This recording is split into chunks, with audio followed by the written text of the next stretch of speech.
Dirigentes de entidades do comércio encaminharam ao governo do estado um documento com pedido para a reabertura gradual das lojas a partir da próxima semana. O pedido chega na fase mais crítica da pandemia, em que pacientes começam a sofrer com a espera de leitos de UTIs e, ao mesmo tempo, cresce o número de pessoas infectadas. De acordo com a FEComércio, a abertura do comércio formal não foi o motivo do crescimento acelerado da quantidade de casos da doença no Ceará. O governo do estado, o jornalista Beto Almeida, baixou medidas de restrição ao funcionamento de atividades econômicas consideradas não essenciais, com base em estudos que apontam que quanto menos circulação de pessoas, nesse momento, menos propagação tem o coronavírus. Esse é um dos lados da história. E o outro lado dessa história é o cenário de dificuldades para os estabelecimentos comerciais que enfrentam a queda no faturamento e a falta de dinheiro para pagar salários e as contas do mês. O governador Camilo Santana, jornalista Beto Almeida, que nesse momento avança com as negociações para o Ceará adquirir mais vacinas, sofre também essa pressão para a volta do funcionamento das atividades comerciais diante de uma situação extremamente crítica na área da saúde e delicada no setor econômico. Só tem um problema, né, Luciano, nessa proposta aí do comércio. É que eles estão contando que o governador Camilo Santana não deverá prorrogar o lockdown a partir do dia 22 de março, porque o que está previsto aí é de fato até o dia 21. Então, a FEComércio, que é a Federação do Comércio de Bens e Serviços e Turismo aqui do Ceará, está contando que termina no dia 21, que é um domingo. Na segunda-feira as coisas comecem, se não num lockdown, mas ou pelo menos num distensionamento, vamos dizer assim, das restrições, e aí comece o retorno gradual. Não se sabe como é que, por exemplo, nós ainda vamos estar em termos de casos novos de Covid, de mortes. Ou seja, isso é que o governo do estado precisa avaliar com muita parcimônia, com muito cuidado. Por isso que até o momento, inclusive, ainda não há uma resposta do governo do estado para essa proposta da FEComércio. É claro, Luciano, que isso preocupa, que ninguém, não tem um setor que não perca, não tem nenhum setor, Luciano, que não tenha prejuízos com as suas atividades paradas. Agora, nós temos que ver o seguinte: o governo está literalmente numa encruzilhada. Ele tem que gerar fatos consequentes que reduzam a quantidade de internamentos, porque o que se procura na realidade é evitar o estrangulamento do serviço público de saúde, do número de leitos que já não existem. Se a coisa melhorar, eu acredito que o próprio governo tem interesse sim em fazer essa retomada gradual das atividades, lógico, mas se não houver condições, com certeza haverá uma frustração por parte do comércio, mas naturalmente compreensível. Olha, ninguém tem dúvida que o estado do Ceará, como outros estados, estão vivendo uma segunda onda com maiores índices que estão sendo observados, inclusive, de casos e, infelizmente, de morte. O plano de reabertura proposto pela FEComércio, Luciano, é compreensível também. No entanto, vamos combinar, dizer que, por exemplo, as lojas, o comércio voltando a funcionar não aglomera. Inclusive, vale dizer o seguinte: este lockdown que está aí em vigor, Luciano, na realidade é coisa para inglês ver. Você percebe claramente pelas ruas, pelo trânsito de veículos, pelas lojas no centro de Fortaleza funcionando a meia porta, e na periferia está tudo funcionando, Luciano. Então, desse jeito, Deus queira que nós tenhamos uma redução. Do contrário, eu não sei ainda o que pode vir daí. O ainda ministro da Saúde, Eduardo Pazuello, fez nesta segunda-feira um balanço sobre as ações de combate à pandemia da Covid-19 e anunciou que até o final do ano o Brasil receberá 100 milhões de doses da vacina Pfizer e outros 38 milhões do imunizante Janssen. As projeções sobre a entrega e a distribuição das vacinas acontecem em meio à grave crise na saúde e há muitos questionamentos sobre os erros do governo federal na condução das medidas de controle sanitário. O último balanço do general Pazuello, jornalista Beto Almeida, antecedeu ao anúncio de troca de comando da pasta na área da saúde. Muitos nomes surgiram como opção para o comando da saúde, mas a escolha do presidente Jair Bolsonaro recaiu sobre o médico Marcelo Queiroga, que é o atual presidente da Sociedade Brasileira de Cardiologia. A mudança de nome no Ministério da Saúde, jornalista Beto Almeida, pode representar também um novo rumo nas ações adotadas pelo Brasil no enfrentamento da Covid-19? A expectativa é essa, né, Luciano? Que haja uma mudança completa, ou se não completa, mas bastante significativa de rumo no modo como o governo vem encarando o enfrentamento a essa pandemia. E impressionante é que essa coletiva de ontem, né, do ministro Pazuello, anunciando coisa boa, a vinda de vacinas, já era na condição de ministro demissionário, né, Luciano? Convocou uma coletiva, falou por meia hora, já sabendo que estava demitido do cargo. O fato é que a gestão de Pazuello será lembrada como uma verdadeira tragédia, né? Uma tragédia política, uma tragédia humanitária, uma tragédia pela forma nada competente dele enfrentar essa pandemia. Quando o Pazuello assumiu, né, como o terceiro na sequência de ministros da saúde, o Brasil contava com 14 mil mortos pela Covid.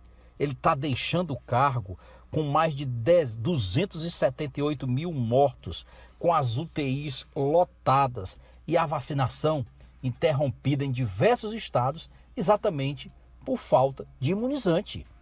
E olha que ele foi apresentado na época pelo Bolsonaro como um homem especialista em logística, e o ministro deixou faltar testes, deixou faltar medicamentos e até oxigênio faltou nos hospitais. A gente não pode esquecer aquela tragédia também que nós acompanhamos em Roraima, em Manaus, mostrando pessoas morrendo, faltando ar, a falta de oxigênio, isso fruto da incompetência mesmo da gestão do Pazuello. Agora, a gente tem que admitir o seguinte, ele é o principal responsável pelo fracasso também na distribuição de vacinas. Quando eu digo ele, não é apenas ele, vamos combinar, ele e o governo Bolsonaro. E ainda, sem contar, deixa o ministério alvo de um inquérito que apura a negligência com o que aconteceu com aquele morticinho lá em Manaus. Não é pouca coisa não. Então aí vem a expectativa com esse novo ministro, quer dizer, o ministro que chega com... Será que ele vai se render ao negacionismo de Bolsonaro? Bolsonaro só faz uma exigência, para o novo ministro, é que ele não abra mão das vacinas, que ele diz que tem que apostar principalmente nas vacinas. É o que todo brasileiro quer, Luciano. É o que todo mundo quer. Se ele garantir o maior número possível de vacinas, é óbvio que isso vai ser bom para ele, para o governo e para todos os brasileiros. O governador Camilo Santana, inclusive, foi às redes sociais ontem, Luciano, para falar e desejar, né, boa sorte e dizer que o ministro está assumindo o cargo, né? O Marcelo Queiroga está assumindo o cargo como um verdadeiro desafio no momento mais crítico da pandemia, o que é verdade, e pediu que ele tenha todo o apoio, tenha todas as condições necessárias para fazer um trabalho, levando em conta, segundo Camilo Santana, a ciência e sem a interferência negacionista que tanto mal tem feito ao país. Do mesmo modo, o prefeito José Sarto também desejou boa sorte ao ministro nessa nova empreitada que ele assume. Ele que é cardiologista. Olha, é o que todos nós mais queremos, né, Luciano? Os deputados estaduais voltam a se reunir em sessão virtual para votar um projeto de lei que disciplina a autorização para o governo do estado comprar 5.870.000 doses da vacina Sputnik para o Ceará. A mensagem do governador Camilo Santana, jornalista Beto Almeida, não encontrará resistência, será votada mesmo em regime de urgência e o governo do estado quer acelerar esse processo de compra da vacina Sputnik, que está dentro do volume de 37 milhões de doses do imunizante que estão sendo adquiridas pelo consórcio de governadores da região Nordeste. Uma decisão da Assembleia Legislativa que vai ao encontro das expectativas da população e também em sintonia com o Poder Executivo, que quer acelerar essas negociações com o Fundo de Investimentos da Rússia, que controla a produção da vacina Sputnik, Beto Almeida. Olha, Zeno, e o presidente da Assembleia Legislativa, o Evandro Leitão, já recebeu ontem mesmo à tarde essa mensagem do governador Camilo Santana, solicitando essa autorização do Legislativo para que o Estado possa adquirir essas quase 6 milhões de doses da vacina Sputnik V. E, como você bem disse, será uma sessão extraordinária já nesta terça-feira, a partir das 9h30. Extraordinária porque a Assembleia acertou que durante esse período da pandemia as sessões dela iriam ficar sendo realizadas todas as quintas. No entanto, pela pressa, né, que existe na aprovação dessa matéria, a Assembleia se reúne de forma remota, em sessão extraordinária, para exatamente apreciar e dar andamento a esse projeto de lei do Executivo, que já vai ser lido no expediente e iniciar a tramitação.